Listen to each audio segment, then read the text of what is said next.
everybody, my name is Sarisher Mann. I'm the founder of the Sustainable Alpine Tourism Initiative. Just a reminder, if everyone could be on mute when they join, that would be great. So yes, I'm the founder of the Sustainable Alpine Tourism Initiative.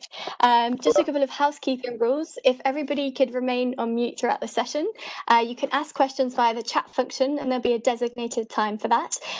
Don't be shy. I encourage you all to ask questions, to be actively participating in the dialogue. The hashtag for today's session is hashtag SATI Digital. It's on the screen in front of you and also behind my head here. Just in terms of the background behind this whole project. So I'm a researcher at the Cambridge University Institute for Sustainability Leadership. I also work in sustainable finance communication for the French bank BNP Paribas. And my journey to sustainability really started with my love of nature, hiking in the mountains, hence why I decided to set up SATI. So as part of the Masters, we had to essentially develop a personal leadership project. And I decided that I wanted to apply my research on the circular economy to really look at how that applied to alpine tourism and embed it in an area that I cared about, which was really in the mountains. So in terms of why, so I found that there was a huge knowledge gap around sustainability, and there was a really big awareness gap too. And it seemed like there was an opportunity to connect different stakeholders that don't usually engage on sustainability or on the whole ecosystem of tourism. So in terms of what I did, I decided to speak to hoteliers, tourism boards, infrastructure companies, hospitality managers, consumers, tourists, the whole remit of the alpine tourism industry. Because for me, tourism wasn't separate to the economy. In many regions and in many parts of the Alps in particular, it is the economy. And having trained as an economist and worked as an economist, I noticed that that was really a different perspective to bring to this discussion. And I think in light of COVID-19, it's really a vital time for us to connect the stakeholders that need to deliberate what we can do to move sustainability forward. So on that note, I'd love to introduce you to our panel today. So I'm honoured to welcome everybody here. So we've got Ladeja Kosir, who's the chair of the Circular Economy Stakeholder Platform of the European Commission. And she's really a force of nature when it comes to circular economy and also sustainability more generally. Robert Steiger, who's a professor at the University of Innsbruck. Robert's research I've been following for quite a while, and I'm really glad that he could join the discussion today. And he's a real specialist on climate change and resiliency. We've got Matthias, Leitner, who's the CEO of the active Leitner hotels. He's also founder of a platform called Myplatzerl, which is a fantastic new initiative that's been set up in Austria to bring solidarity to the tourism industry at a time when localization is really required.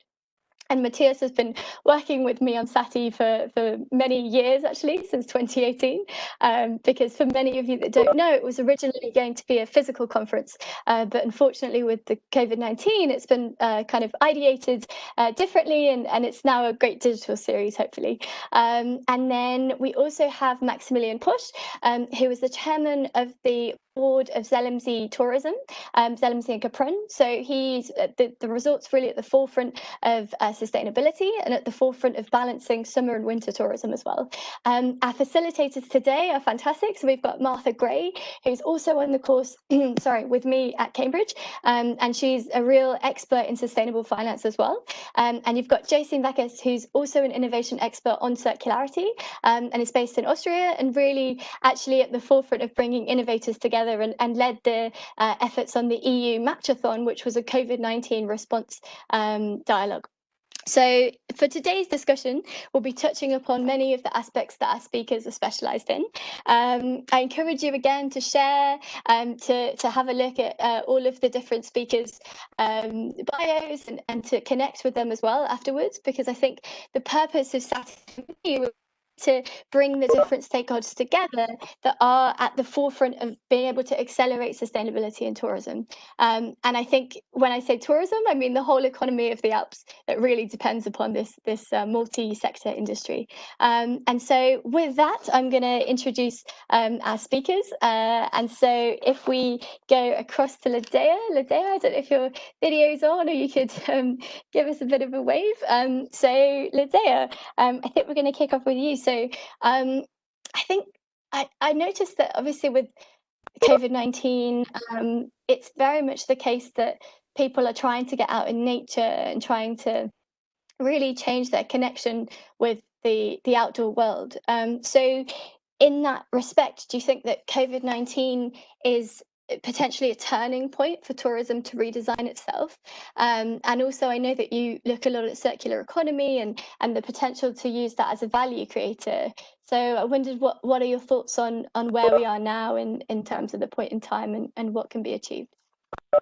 Welcome to everyone. Thank you for this nice introduction. And first, congratulations to you, Sarisher, who is you're showing us that it is worth going on, keeping on, connecting people, and finding new solutions in this new COVID world. So to embrace the change and to jointly co-create solutions. This is the aim, actually.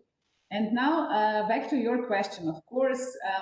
Talking about the turning point, I think that this pandemic situation is the turning point on many levels. So for sure on the global economy level, then on the level of society and of each individual. And what you said is very much aligned with also my personal experience due to the lockdown. And when I talk with my friends all around the globe, we share this feeling that now we have realized even more that we humans are part of the nature, because particularly those living in big urban areas forgot somehow that we are coming from the nature and that we are part of this beautiful system. So definitely there are bright sides of this crisis and dark sides of this crisis. If we are going now to the tourism and alpine tourism, it is not only about alpine tourism, but first if we take a look at the whole industry of travel and tourism, the forecast at the beginning of the year by OECD was really shocking. It was predicted that there will be 100 million less jobs.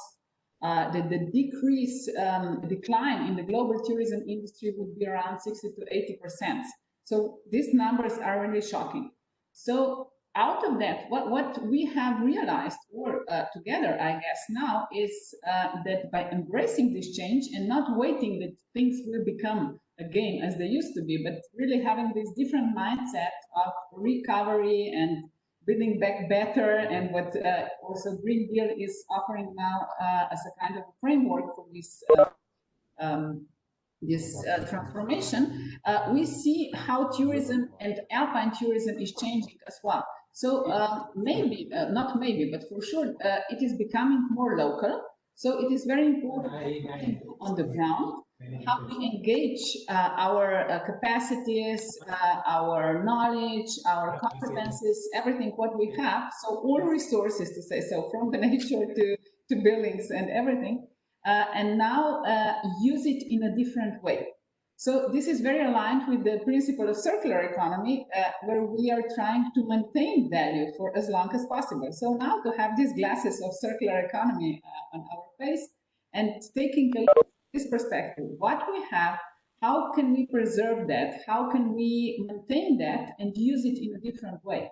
So I think this is a great opportunity in a way. And back to what you said at the very beginning, it is about co-creation and collaboration. Everyone in this ecosystem is equally important, from the farmers to the owners of the hotel, the providers of mobility and everything. So maybe I will stop here, but you can ask more and we can go more deep. No, that's excellent. And I think your work in this space has been really pioneering to bring those stakeholders together and redesign a different vision for what circularity means as well. And for any of you that haven't seen it, I'd encourage you to look at a great report that Ladeja contributed to on circular tourism. I think it's really at the forefront of the dialogue, and it's completely revolutionary in looking at what we can achieve by applying circular economy to the industry. Now on to Robert, actually, from the climate science perspective. So Robert, I've been following your research for a while in terms of climate resiliency, and I think of all of the academics I'm aware of, you're really at the forefront of the dialogue around what it means to have resiliency from an economic perspective in alpine resorts. In particular, you're modelling on winter scenarios, and economic resiliency is really fascinating because you've done some very comprehensive studies. So I wondered, what do you think is the importance of scenario planning and resiliency in addressing the future of alpine tourism? Obviously, we're in the middle of a climate crisis, and I didn't want to taboo that subject, because I think it's quite critical to the Sustainable Development Goals agenda. But I think your research has shown that there's a great opportunity for a resiliency dialogue, and I'd love it if you could explain a bit about that as well. Yeah, thank you very much for the invitation. I'm happy to be here on this discussion. I think scenario planning and thinking about resiliency is absolutely central for the future development of alpine tourism. Although we will not be able to eliminate all the risks and uncertainty associated with that, it's still vital to assess the risks that we are aware of, and to assess risks on a regional to local level to know what we have to expect for the future. So taking climate change, I mean, our snow modeling results show that about half of the ski areas would still be snow reliable in the middle of the century. That also means that the other half is not snow reliable anymore. And there will be skiing even towards the end of the century, but at fewer places than today. And one central question, of course, will be where snowmaking, which is a very important adaptation measure towards climate change and diminishing amount of snow, where snowmaking will still be technically feasible, and what the costs are for that technology and for that adaptation measure. And another important question will be how tourists are going to react to these changing conditions. What we have seen so far in the past snow deficient winter seasons is that tourists tend to follow the snow. So the entire market is relatively stable. So we still do have the same number of tourists in a snow deficient winter season, but they tend to go somewhere else. They tend to follow the snow, meaning higher tourism intensity at these places and lower tourism numbers at the other places that have problems with natural snow, although there might be good skiing at these places. And the question is, what would they do in the future? And we also have to keep in mind that the snow deficient winter seasons that we are seeing today are an example of average seasons in the future, but so far we don't have any clue about what a warm season will look like in the future. So we don't have experiences with that, and we need to somehow prepare for that and plan for that. And we will see a fundamental shift of demand within Austria, I guess. And there are challenges for both sides of the coin. You could say, of course, for the destinations that today are still winter destinations, but which will face serious problems in the upcoming decades. And on the other hand, also for the potential winter regions that have to expect increasing demand, which is basically fine for tourism. But we have to keep in mind that we already have a high tourism intensity in many places. We have limited space. There are ecological concerns related to increasing tourism numbers, and these are also challenges for the potential winners in the future.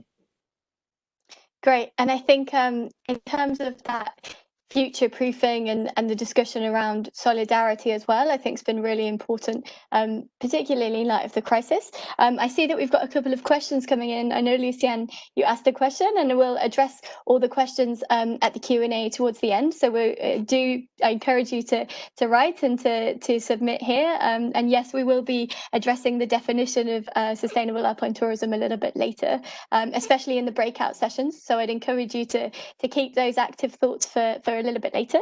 I know, Matthias, you've been really at the forefront of looking at the initial COVID-19 response, particularly in Austria. And as Ladeja mentioned, I think the initial outlook was quite worrying for many resorts in terms of the lack of demand and the immediate COVID shock, I would say. So can you explain a bit about why you think localization is important in this post-COVID world to build back better? I know that historically it might not have been the case that people in Austria, for example, would have chosen to spend their summer vacation in their country. But I think your work in particular of building Myplatzerl has been at the forefront of that. Can you explain a bit about why you developed that and why you think it's important that we have more localization to balance tourism in the immediate aftermath of the crisis? First of all, thanks, Sarisher. Great that you realized the project, and thanks for having the opportunity to be part of it. I'm starting with a simple example. You can buy a breakfast today over Amazon, but still from a local distributor. Still, there's like a big channel in between which earns provision. Same is with hotelery business. So think on hotelery business. If you buy over a huge booking platform, the hotel loses about 15 to 40% of the income from one booking, which is huge economic financial impact on the business. So everybody who rents out, even if it's just a small local business, you're losing provision there. I think that's a big part you could change financially for businesses here. What we did, we started just a few days after COVID, we started a new platform right now just for Austria, where the hotels can join. They just pay a small monthly fee, and the bookings get handled directly by them. So they are not losing the provision anymore. Sure, it's something you cannot just cut out booking.com or all the other huge platforms, but every single guest you get directly to the hotel is a win situation, because there's so much behind it. You just have a different financial appeal if you have those 20% more. It's about employees. It's about the products you can buy. Sure, good products cost more if you buy them local, but if you have the financial advantage, you would be able to do this. That's the way we thought, and I hope it will continue into other channels as well. So it's not just only about hotels, it's about a lot of different parts in tourism. So just think about people who do adventures for guests. It's the same thing. There's huge platforms all over the world which actually don't do anything more than just be online and have a huge presence online, but they actually just get huge fees, which should not be that big. And it came to a certain stage where those fees and the money which goes out somewhere else, mostly in countries which probably where they don't need to pay too much taxes, it's lost money for tourism and for our economy. And I think there's a big chance right now to change that, because the mindset of the people in COVID changed.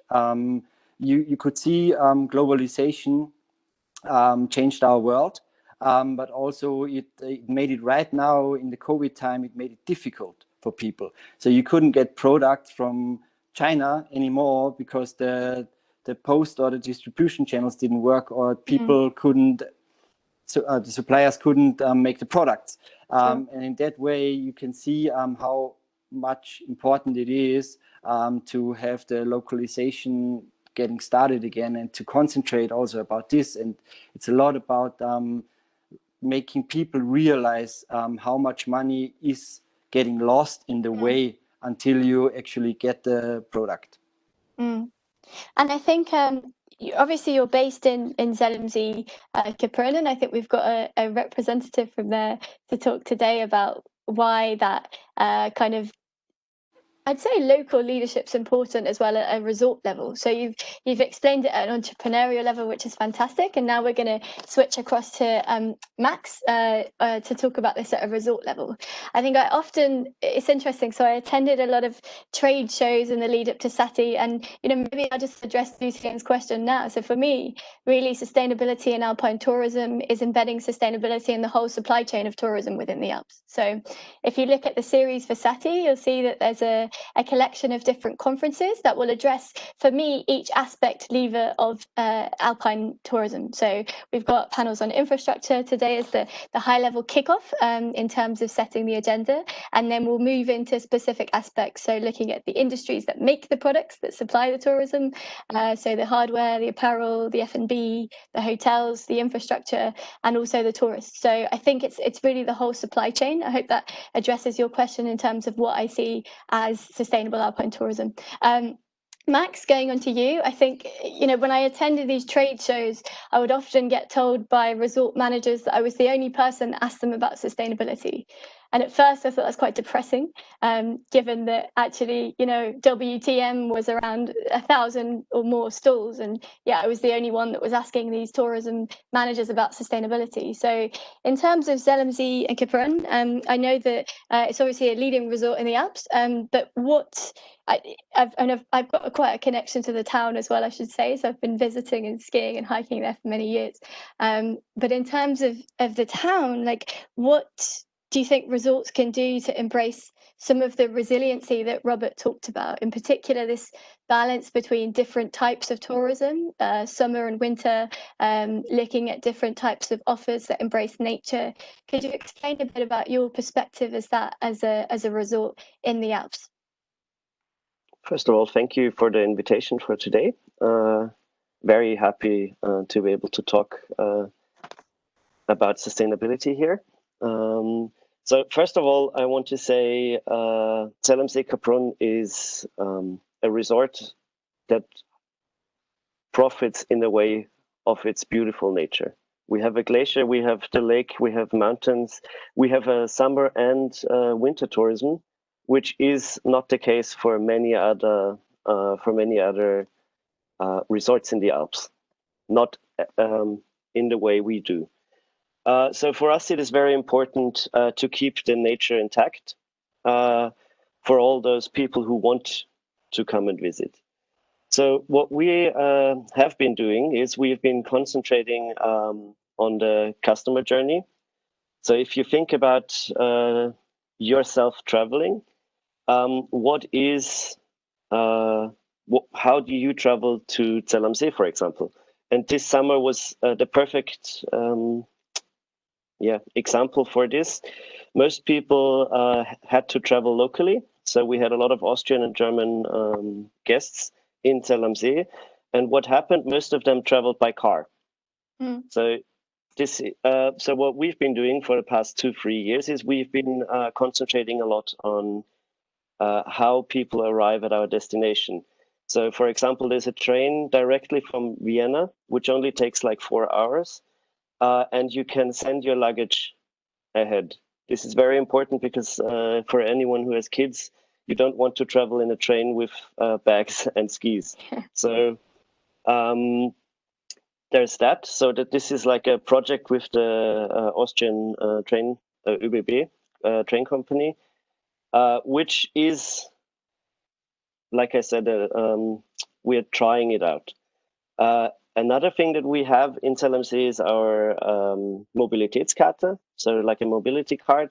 Every guest in Zellamsee can travel in Pinzgau for free with trains, buses, and the steam train, for example, to Krimmel. So these are things that are very easy to implement. They are costly but easy to implement, and we want to try and change the way people travel. Of course, as we saw at the start of the COVID crisis, I don't think we can stop people from traveling because people want to get away sometimes. But I feel it's very important to change the way we are traveling and to start a discussion about how we travel, how we consume, or what we consume when we are on holiday. It's just like Matthias said before, we don't need to buy our things from the other side of the planet. We can just buy local products. We can help local farmers and buy their goods instead of buying them from huge farms somewhere in the world. So what we can do as a tourist board is we can try and change the way people travel. We can sort of connect hotels, restaurants, and businesses to buy locally. And I think it's very important that we start educating in a good way, showing our guests a different way. Mm.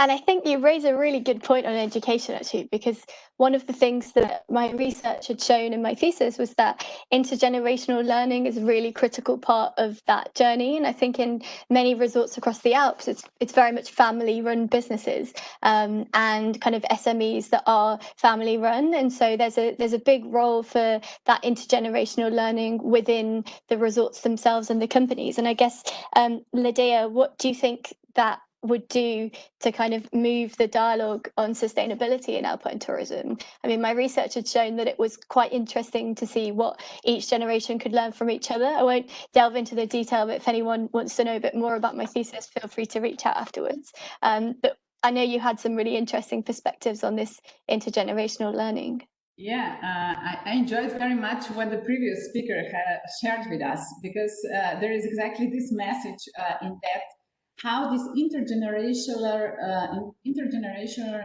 exchange of knowledge can go on and how important it actually is. And back to education as well. Now what we see that we are behind the screens most of the time, like we are right now.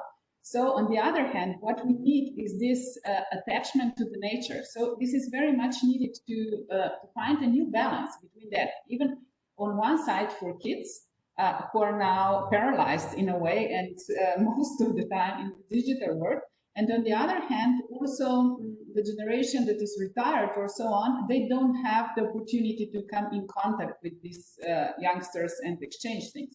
So what we can do in the perspective of tourism, I see that there, first, it is about the values. So we have somehow agreed now on values, what we value again. And these are those core values related to the nature, relationships, co-creation, as we have heard, this local production of food or whatever. So this sense of community is strengthening.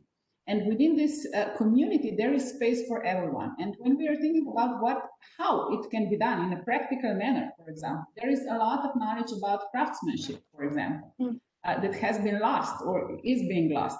And now it can be transformed. So because we are also looking for new kind of work and jobs. So this is one link, for example. The other is knowledge on herbs or everything what we can find in nature and in the Alpines. So how to prepare a good tea out of something what we find in the nature and so on. So all this knowledge and all this experience can be now transformed to different experiences on the level of community. So between the people who are living in the area, as well as it can be offered to those who are traveling, who are tourists and visiting these spaces. So here I see that this definition of tourism is coming and is taking place. So why we travel, how we travel, where we travel, and what can we do there where we are. So it is not about being a passive tourist coming somewhere and being very linear to use and throw away and go home. But it is much more about learning, exchanging, and having this kind of experiences that used to be attached very much to tourism, particularly in alpine tourism, because there were no infrastructure, I don't know, 100 years ago. So you needed everything. And now it is not going back, but it's going forward based on that what we have inherited. And I think I find it fascinating what you say about the kind of why, how, where, because that really alludes to the question of how do we diversify the values that we actually have in tourism in the Alps. And my research had shown quite a lot around there's potential to connect that through the type of tourist offer that's given, but also connecting it to the value of the tourist. And I think there's a huge role for communication in that process. I know you work quite a lot on that in circularity more generally as well. And I think it's something that I was going to ask Robert perhaps on the diversification of the tourist, because I think your own research, Robert, has shown that that's quite critical in terms of connecting nature to the values that the tourist has. And in this post-COVID world, I think, I live in London, and I think I was noticing that people were taking pictures of trees and things that have been outside their house for the last 20 years. So even in our own daily lives, we're embracing this new value system. So what do you think the role is for the diversification of the tourist in these narratives and also across the industry as well? Yeah, I think most important is that everyone is open to an open discussion about the future of tourism. I mean, just discussing things and brainstorming about the future does not mean that we want to eliminate everything that's been successful so far in the past years. But if we do not openly discuss about the future, it might be maybe at some point it might be too late to we do not have enough time to discuss things and think through things and to find new solutions. And I think there's a big potential for tourism in the Alps, or in Austria special, to adapt to changing circumstances, for example, to adapt to climate change. Many destinations already promote 4-season tourism, all year tourism, so that's a good thing. And the good thing is that the destinations that are potentially more vulnerable to climate change due to lower elevation, they're the ones that have a higher share of summer tourism, so that's a good thing. On the other hand, the expenses, tourist expenses in winter are still higher compared to summer, and it's almost impossible to switch entirely from winter to summer. Just imagine in a larger ski area, you have tens of thousands of skiers per day. And just imagine if you want to switch all these skiers to the summer season and have tens of thousands of mountain bikers or hikers on the mountain. This will not be without ecological impacts. So even if we would want to stop winter tourism, this is not a solution, because we will then have problems in the summer season. And I think it's central to try to develop products for the winter seasons that are not so dependent on snow. And I think one big mistake in the past always was that we always looking at the current winter guests, at the skiers, and ask them what would be alternative activities for you during your winter holiday. And of course, the skiers say, I want to ski and I don't want to do anything else. And so I think here the key is if we want to have new products, we also have to look for new customers, people that have not been traveling to the Alps so far in wintertime. And we need to find out what they would be looking for, what potential products could be successful and could be demanded by these people to be able to create new products in the future. And I think it's interesting you say that about the role of innovation, because I think that's one thing that came across in a lot of the stakeholders I spoke to in the Alps, especially hoteliers. And actually, we're going to switch to one now with Matthias, because I think, Matthias, I think the level of leadership you've showed as a hotelier in the region is fantastic. I think for those of you that don't know, the Leitner Hotel is really at the forefront of embracing renewable energy, looking at how you can have a different kind of offer. I know you mentioned that you'd had some fantastic ideas that you'd implemented. It's not just ideas. He's one of these hoteliers that has an idea and goes and does it. So you had gardening holidays and explorer passes and all of these things where you tried to really embrace sustainability in the offer. So I wondered, as a hotelier that looks at these types of innovative approaches, both in the offer and in the way that you run your hotel from a production perspective and operational side, how do you think hotels can connect nature to the guest experience? And can you explain a bit about some of the things you've done in space, because it might inspire some of our audience to think in a slightly more innovative way about their own business model as well? Sure. On the one side, exactly what you said, especially about energy. So we're using a huge photovoltaic system to produce about 60% of our warm water energy within the year ourselves. In the summer times, it's even 100%. But that's the one side. The other thing is the most important part probably is implementing the guest journey into your connection to nature and sustainability. So Sarisher, you just said, it's a good example. We have holiday gardening packages, which actually was just at the start the marketing idea to promote sustainability in our hotel, but it's now the most booked package in summer. So people book the holiday gardening package, and every morning they go for 2 hours in our garden and plant the vegetables and everything the cooks use afterwards, or use in the kitchen. So they are being implemented in the process. And there's way more simple ideas you probably haven't heard of. For example, if we have big groups, we have a lot of training groups from snowboarding and freestyle scene. we offer them lower prices if their rooms just get cleaned, for example, every second day. So you're saving staff, you're saving cleaning material, and so it's definitely a lot into that. We are planting 1 tree per booking, which is more a global part on this side, but it's really getting into the head of the guests and showing them how important nature is for us. So we are the ones who live here, and we are the ones who need to show how important nature is for us. So with every journey or every touring route you tell somebody, you always need to also focus on nature and tell them if they, I don't know, for example, if you see deer, be patient, or don't go into certain times in certain areas in certain times, so that deer gets not afraid. So there's like huge, yeah.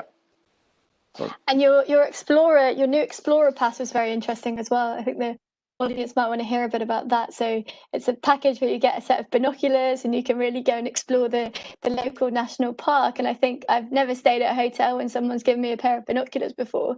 So I think it's quite interesting how you're trying to connect that to the type of guest experience in a way that, yeah, like you said, embraces biodiversity and is conscious of that. Exactly, it's another kind of those packages. So people get like, it's a secret spot card. They can reach amazing, beautiful spots which you would not reach just from like the cards you get over the tourism association. And the idea behind is just to connect people deep into nature. So you tell them on which time they should go there to see the perfect sundown. But you will pretty sure be there alone. You get some stuff which you can take with you. You get if you want to get a picnic, you get binoculars, you get a compass. So you need to search those areas as well. And it's a different way to act in summer tourism. Yeah. No, that's great. And I think just taking it across to the board level as well, so the tourism board level. Max, I know you mentioned about the mobility card and some of the things that you've done to look at sustainability more holistically outside of the immediate tourist offer, but actually the whole ecosystem of, how does a person get to a resort? But in order to do those types of innovations and initiatives, I guess it required a very different mindset of the tourism board, and in particular, the role that you can play in bridging the community dialogues, both with the policymakers at a government level and also with the hoteliers who are then communicating those green mobility packages to their guests. So and it's something that came across in my research too, that people felt like tourism boards have a real leadership role to play. And the report that I mentioned that Ladeja had contributed towards also mentions that in terms of the agency that tourism boards have to actually take leadership on sustainability. So can you explain a bit about what you see as the evolution of the tourism board to bring those stakeholders together, and maybe just a bit about how you did that with the sustainable mobility innovations that you've implemented on the train side in particular? Because I know that when I speak to some national parks in the UK, that's actually quite an interesting model to see how do you bring those stakeholders together, and what role did you and the team play in doing that? So it's very important to state the fact that a lot of projects that happen are ideas, just like Matthias said, that he just tried out something in his hotel and then it started working. So with the train and also the mobility card, most of those things, first of all, they take years and years to develop. And second thing is, when we are starting to think of those ideas, we are waiting for a lot of stakeholders for long times, and then so it is more about a lot of ideas that we try, and some of them get implemented, especially with the big ideas that you talked about now. What I think that the tourist board can do is we can connect, for example, hoteliers with, let's say, local businesses, and we can change the way people buy. We can change, for example, now at the moment we have the festival, the Alpine Küche, which is like a cooking. It was meant to be a place where people can connect, cooks can connect and talk about alpine cooking. Because of Corona, it is now, it has changed a little bit.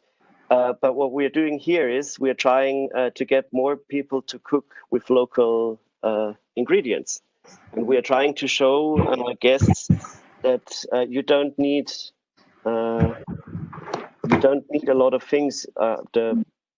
When you go somewhere, it is nice to see and to eat the local food and local recipes, for example. So what we can do as a tourist board, we can set, or we can develop a setting for guests and local businesses and hotels to try their own things. So we're connecting different partners, and we can change the way, or we can change the discussions. It is very very important to start talking about these things more frequently. And I think it's interesting in what you say, because when I started this project, there was a lot of potential hostility between the different stakeholders, I would say. The climate scientists rarely talk to some of the others that were more on the infrastructure side, and rarely they would speak to the hoteliers. And I think one thing that I really wanted to do with this particular project is connect all of those perspectives, because I think it's so critical that we have all of the key people at the table to actually bring about this new design of tourism. And I think in quite a lot of the questions, and sorry, just to say that please, if you do have questions, do submit them via the chat function, and we'll be collecting all the questions in around 5 minutes time, and posing those to the panel. So just in terms of closing the dial forward in terms of what we can achieve, and I think COVID has been an accelerator for that in the coming years ahead. So in light of that, I guess, just quickly going round to each of our panelists, if you could summarize in a quick minute where you would like I'll just go back to the panel page, where if we were to have this dialogue this time next year, I mean, God knows if there's going to be a vaccine by that time, but if we were to have this dialogue this time next year, what would you hope would have been the change in that, and where would we be on that transition pathway to embrace sustainability? Ladeja, if you go first. Yeah, I will give a wish to a goldfish now. So what I wish for everyone is to live in a thriving society, economy, and nature. And what we have heard is giving us hope that we can coexist in a harmony, operate within the sustainable boundaries. So looking for these new solutions, implementing them, and making our life purposeful. Because this is what counts. And everyone on local level now can find his or her purpose. So that is what I'm really aiming for, that we live this purposeful and fulfilling life within the boundaries of the planet. Amazing. And I guess, Robert, on that front, where would you hope to be this time next year in terms of this dialogue? Yeah, I'd like to see more cooperation between science and the economy, especially the tourism economy, because I think they could benefit from each other very, very much.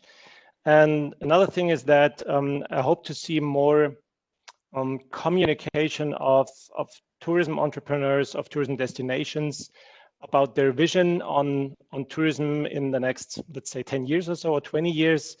Not, these buzzwords, we want to be more sustainable, we want to be more successful, or whatever, but to relate that to very specific goals, what you want to achieve. So to say, okay, that's the status quo we're here right now. We are not perfect, we know that, but we want to work on these issues, 1, 2, 3, 4 issues, and we will monitor that to see if we will be successful on that path. So I do not see that at the moment, that the destinations are communicating this. They might be discussing it internally, but they do not communicate to the public.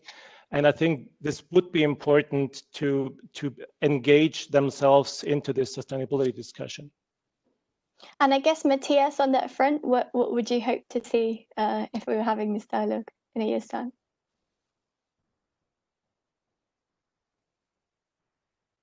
Matthias? I was muted. Yeah, I was muted. Okay. Sorry. Then I can just go to the answer the question from Kay. Yeah, now, of course. He or she, I don't know, Kay was asking. So in summer tourism, you can see there's already a lot of sustainability thinking within the guests, and you can implement it really good. In winter, it's way more difficult, and that's exactly what Robert said. Our Austrian alpine tourism in winter just focused on skiing because people came here to ski. This year, we will have guests which normally travel into warm destinations. They probably can't even ski. So we'll need to find new ideas how to get them entertained, and if possible, in a sustainable way. So we'll see after in a year, hopefully, we'll have the same question and have the answer, which activities and what you can do in winter to make the guests happy and make nature happy. So I can't answer it straight away. And I guess, Max, if we end with you on the hope for the future, and then I'm gonna take some of the questions that are coming through on the chat and direct to a few of you, and also input my side because I'm aware of some of the answers that you might have. Yeah, so thank you for collecting the questions because I'm getting a lot of questions here I need to focus on. So what I hope is that there will be a slight change in how people travel. I hope that there will be a change in how people think about tourism, because it's not just the businesses that do harm if we are talking about sustainability. Mm-hmm. It is our clients, our guests who demand a certain standard, or maybe not just a standard, but they demand a lot of comfort. That it would not necessarily need to be, like Matthias said, with the rooms that are cleaned, or a lot of things. Like if you just look at breakfast buffets or things, the amount of stuff and the amount of food, for example, that we put on the buffets, is it really necessary? And what I would want to see next year is that people start talking about this. People need to start talking about how far things travel, so so that we can consume them. I think people should talk about how to get to their destination, and also a very important thing: why do we have to travel 15, 20 times a year? Can't we just stay in a location for a week or for 2 weeks? Because this dramatically cuts the environmental footprint that we leave. So if we, for example, say, this is also something that we could talk about in the tourist board, let's give the guests some incentives to stay 7 days instead of 3 days, which means they are not traveling to a destination twice. So if only these 2 things or 3 things happen, I would be very happy. I think that's really interesting because you touch upon a lot of things in circular economy, such as sufficiency, reduction, management of resources. And I think for anyone that's interested in some of those things that Max mentioned, I'd really encourage you to have a look. And we'll post it on the SATI channels as well afterwards, the paper that I'm referring to, the report that talks a lot about some of those levers. Do please follow the channels. I think I didn't mention at the top, but the QR codes are all on the top as well to follow the channels. Joe, I'm just going to take some of the questions actually that are coming in. So I encourage you all to please use the chat function and do continue to ask the questions. Max, I'm going to bundle some of the questions together for you just to make life easier as well. But also I'll set it up because I think I'm aware of quite a few of the dialogues around some of how these things happen. Also, I noticed that quite a few questions are on infrastructure. Just to plug the next session on the 9th of October at 1 p.m. Central European time will be specifically on infrastructure. And it's going to delve into a lot more depth of many of the questions that you're all asking around the balance between how the infrastructure is built and also how it's managed over the long term. But Max, I know that in the recent actually over the history of ZLMZ really, you've had quite a collaborative relationship as a result with people like the national park, the kind of forest association, all of the stakeholders that are embedded on the climate science side. And I know that even in the recent 3K connection that you built, it was quite and all of the other infrastructure projects that go on in the town, there's a real symbiotic relationship between the environmental experts and the infrastructure experts. And actually, just to let you guys know that on the 9th of October, the session will include a Schmitten lift company, and they're the first EMAS certified lift company in Europe. So they're really at the forefront of building sustainable infrastructure that really goes beyond any kind of baseline level of sustainability and delves far deeper into the renewable energy discussion, circularity, really at the forefront of that. But yeah, Max, I guess maybe you want to explain a bit about that. I know it's a big question, but just touch upon briefly that balance between how the resort collaborates. More so the town really than the tourism board, but yeah. Yeah. So as a tourist board, we are not investing a lot in infrastructure. So we are connected. So we work with different stakeholders and we co-invest with them. But we are not the ones, as a tourist board, we are not the ones who build those big infrastructure projects. Just like you said, those are mostly big companies like the Schmitten, for example. So I still want to concentrate a little bit on the first question I got, because we can't, it's very important for the discussion to realize that, especially in Austria, in the Alps, we are heavily depending on tourism. So we can't reverse this. We don't have industry like you would have in other areas. Our industry, in a way, is tourism. So yes, some developments and some projects need to happen for tourism to exist or for it being possible. But I agree that there should be a lot more discussions about is it always necessary? And I don't think it's what a lot of tourism regions did was working on always expanding. I don't think we should focus on always expanding. I think it is more important to show everyone how important tourism is for us, and that everything has a price. I don't think people should concentrate on cheaper, on always everything being cheap. I think holidays should cost something, and I think people should know how hard it is to work to get all those services for the guests. So yes, it's a difficult question, and I'm sorry if I can't 100% answer it. But I think it is important for everyone to know we need infrastructure. We need to grow, but not in an unsustainable way, if that's even possible. But yes, we should also discuss projects if they're really necessary. So that was one question. So I guess unless we have any more questions, I might just flick that to Ladeja slightly as well, because I know Ladeja in the research paper and the report that you recently contributed towards, and also your work with the European Commission, I think there's a big role for looking at circular economy as part of that whole system around infrastructure and especially the built environment. So would you like to elaborate on any of that in terms of your vision for where circularity is important in the built environment? Yeah, thank you for the question. I guess that this discussion is going in great direction because we have to be very concrete and to look for the solutions that can be implemented. So I like very much what Matthias before and the others shared with us. So to go now to this circularity and what we embedded also in the report, there are practical guidelines as well, where or how you can become more sustainable and circular. So we have heard some solutions now, for example, when we are addressing the transport, how we get to one destination, how we move around. So if we come by train, perfect, then maybe we rent a bike and so on and so on. Then it is about all the facilities. So how do we maintain them? Not to build new and invest into new infrastructure, but maybe to repair something, refurbish, and so on. This is also an option. Then there was a question about food.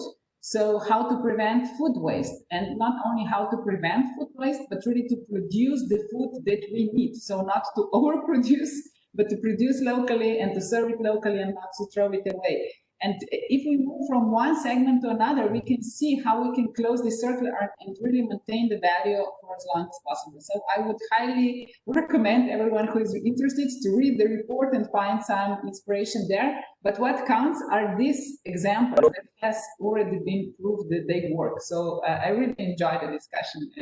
It is going in the right direction. Maybe just to mention one more thing. In this shifting the mindset about that, what is tourism and who is tourist, now we are experiencing these new trends about combining also, for example, working and vacation. Now this new buzzword like workation. So we go somewhere because we are locked down in, I don't know, in an urban area, and then we really enjoy working from a place in the nature. And this is also an opportunity for alpine tourism. So why would I go now? Not for skiing, but maybe just for working there and having these online conferences from a room with a nice view. So a lot of opportunities, and this out-of-the-box thinking is of crucial importance.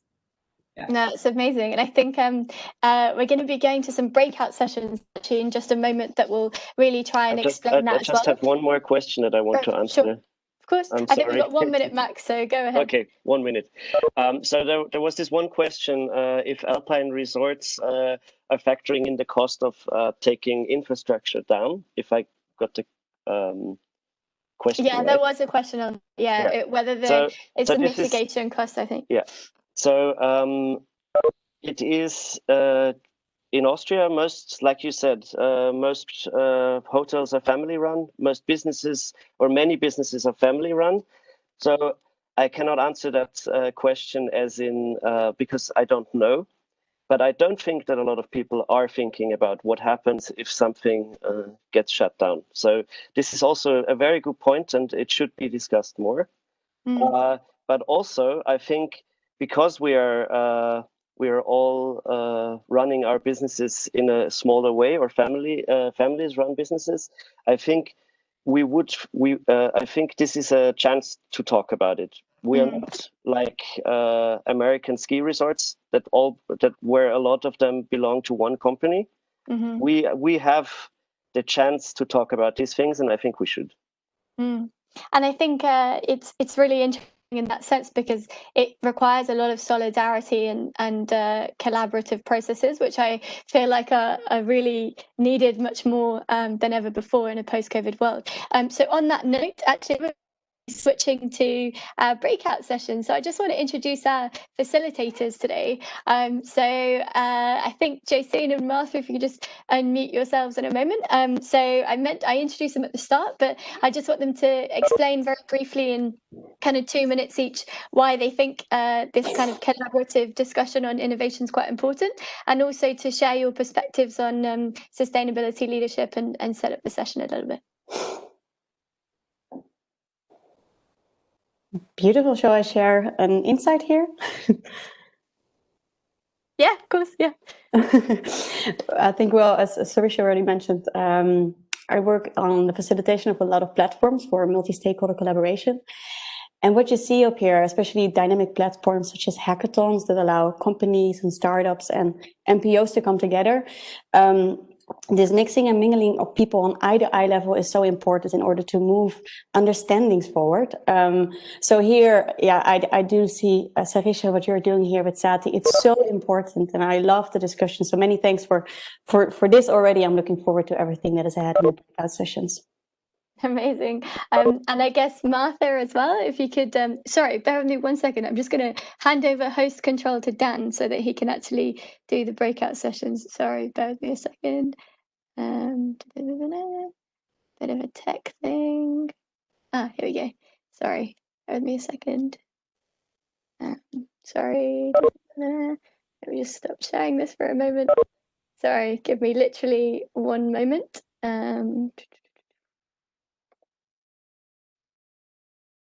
Okay.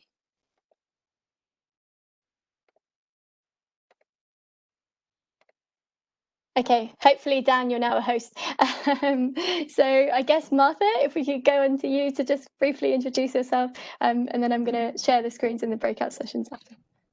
Sure, absolutely. Thank you. So I work in finance and actually come from a legal background, but I've been doing the sustainability leadership master's with Rish at Cambridge. So my interest in this, well, this is a wonderful initiative, obviously, and we're very proud of Sarisher for putting it together. But it's so interesting to try to get collaboration to move things forward more quickly. People are often saying about how this industry in particular is very disaggregated, lots of small family-run businesses.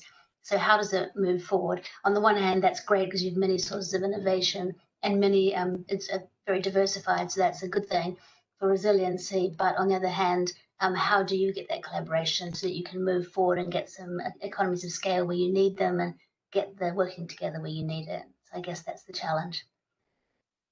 Great. And so I guess in addressing those challenges, Dan, I don't know if the breakout sessions are ready or we need a moment.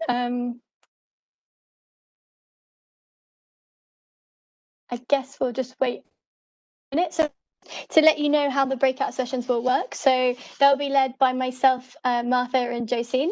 And essentially what will happen is you'll be taken to a breakout room where we will go through some of the questions to get you thinking and to really share your ideas and your perspectives on what you think needs to be done to move the discussion forward. Also, we'll be addressing what's missing right now, because I'm really keen to hear your perspectives on what you think we need to do better as multiple industries and individuals and as employees in those sectors as well. And finally, we'll be addressing what you think are some of the most important levers, kind of testing some of the research actually that we've come across in that space. And so I don't know if we're ready right now. I think we'll just give it another moment. Dan, how is it looking on the breakouts? I guess we might need another minute.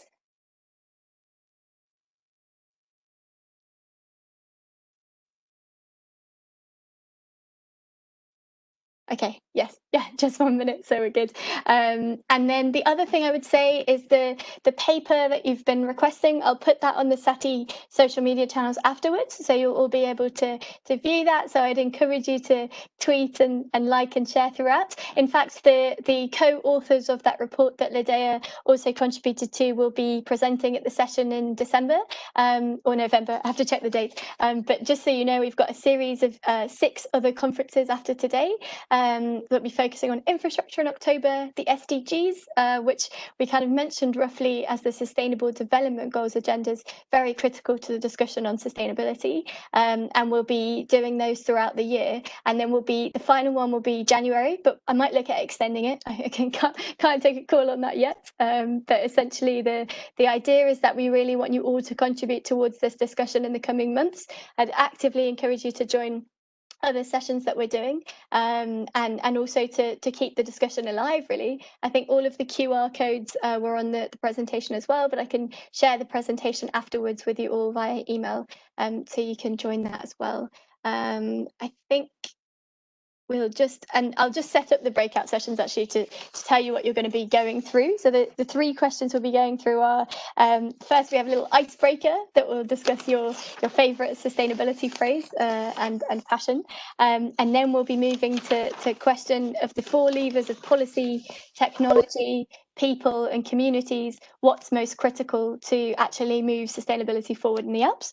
Then we'll be going through what's missing right now, so you can address that. And then finally, the question around what you can do personally in your role. Okay, they're ready, I see from Dan. Great. Okay, so we're just going to go into the breakout sessions now.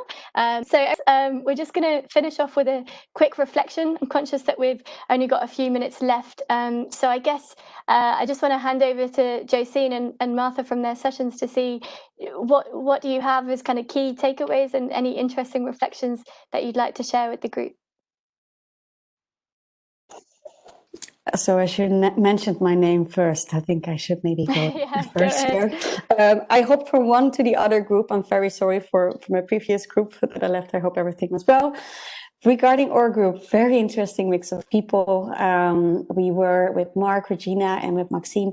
And here what we've seen is that there were 3 different perspectives that very beautifully were merging together, because Mark was mentioning that it's very important to translate learnings to actions and also enable people to learn. So facilitate different ways of learning about sustainability, what it means to them, and how they can translate that into action. Then point 2 was that we need to provide some more safe environments through which people can engage into those dialogues as well. So how can we engage people on a regional level, on a destination level, into becoming a part of the solution? And then Maxime also said, when it comes to the governmental engagement and governmental regulations, and also his experiences on managing things on a board level, it's very important to have those stakeholders being involved into the conversation, make them feel empowered to drive the change forward from within, because only on this higher level change cannot happen. So we are all engaged into the dialogue. Is there anyone of my group who has anything to add to this summary?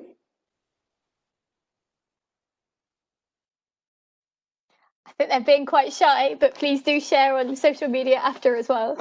Just a reminder, the hashtag is #SATI Digital, and do please share everywhere. I think we're keen to get you all collaborating together. Martha, I guess, do you want to add on anything in terms of the collective solution building? I know that's something that you work on quite a lot, and maybe that came across in your group as well. Well, we started really with just reflecting about the individual motivation aspect, I would say, and so Pamela and Lucian as well both reflected about individual behavior. I think about how mindsets probably need to shift in terms of not feeling entitled to use nature, if you like. So on the one hand, there's an appreciation of it. On the other hand, an issue perhaps around the way that we see it as being for our own use.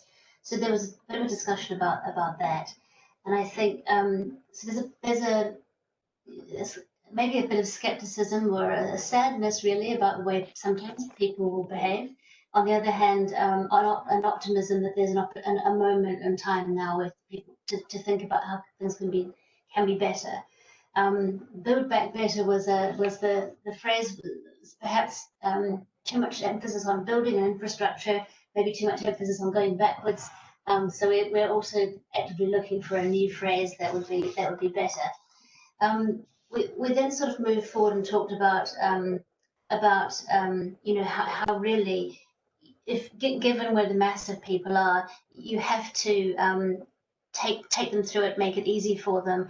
And Ladeja spoke up and really talked about how important it is to emphasize all of the many wonderful ideas that are working at the moment, and where small businesses often are actually finding new ways to do things. So not necessarily a gigantic scheme come up with by government or something like this, not top down, more bottom up, and those things are there. They need to be sort of communicated and emphasized. So we really came back again to that stakeholder platform, because clearly if things are going to be scaled up, then it is the mass of people who need to be spoken to, and not just those of us who already believe believe it should happen. So I think that was where we ended up. Anyone That's else? amazing. I think our group was very similar in the sense of the innovation side. I think there were test cases of solutions that are being implemented, especially on circular economy, and actually we had two people that had one was looking at a solution that the other one might be able to contribute towards, and I think there's a lot of mutual learning that could occur through this kind of, hopefully through SATI and this kind of sharing dialogue, and I think that would help then scale up some of those solutions that might start at a local level but then could become inter-regional and intersectoral in particular. Just to kind of finish off the conference, so I'm just going to try and put the session outlook for the next session. So please register for the session on the 9th of October. So a lot of the 9th of October, the topic of infrastructure, and we're actually going to be exploring that on the 9th of October. Don't worry, that will be kind of put on social media, and do follow the accounts, because we'll be putting a bit more information about what will be discussed there. This particular session, I'm going to try and figure out how I can use the recording. I can't promise that will be in the next week, but it will be at some point in the coming weeks. So I really can't thank you all enough, and also to our partners and our speakers and our facilitators and everybody for contributing towards this. I think it's a real testament today to everyone's energy, and I honestly cannot thank you from the bottom of my heart enough in terms of how much you've supported this whole project over the last 2 years, and your energy and your enthusiasm, and also the self-belief that you've imparted in this group is unparalleled, and yeah, really appreciate that. So yeah, thank you very much everyone, and don't hesitate to get in touch. Don't be shy, as I said. Actively encourage you all to share and to connect with each other, and yeah, I'm looking forward to welcoming you all on the 9th of October, hopefully.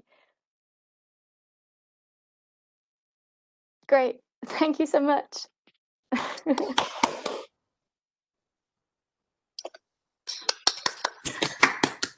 Congratulations. Thank you. Well done. Bye. Thank you so much. See you next time. Take care. Bye. Thank you. Thank you.